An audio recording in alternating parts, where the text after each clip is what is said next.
So this is a case study of Bali Malas on the Google Analytics, and as you can see, these are the results from the last 7 days.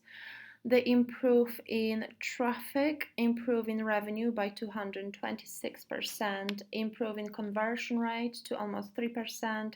So the conversion rate improved by almost 250%. Sessions, number of users and sessions. So this is last 7 days.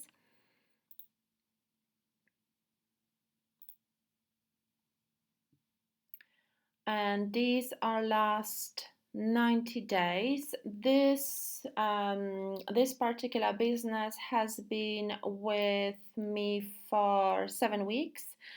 So I believe it's about 45 days. So I think she joined somewhere, I think mid-October, I believe, mid-October.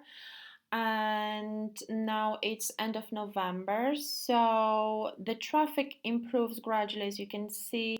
So as you can see, the organic traffic is improving gradually. Direct traffic, so return visitors, these are obviously just last 7 days. And email marketing and obviously referrals. So email marketing converts very well, as well as Google organic traffic sends the majority of the traffic to this website. These are the sales and traffic from the last 30 days. As you can see, majority of the traffic came from Google, then direct visitors, email marketing, and few from social media and referral. I hope it helps. And as you can see, this is a website with a similar niche to yours, and I'll be happy to answer any questions you might have. Thank you so much for your time. Bye bye.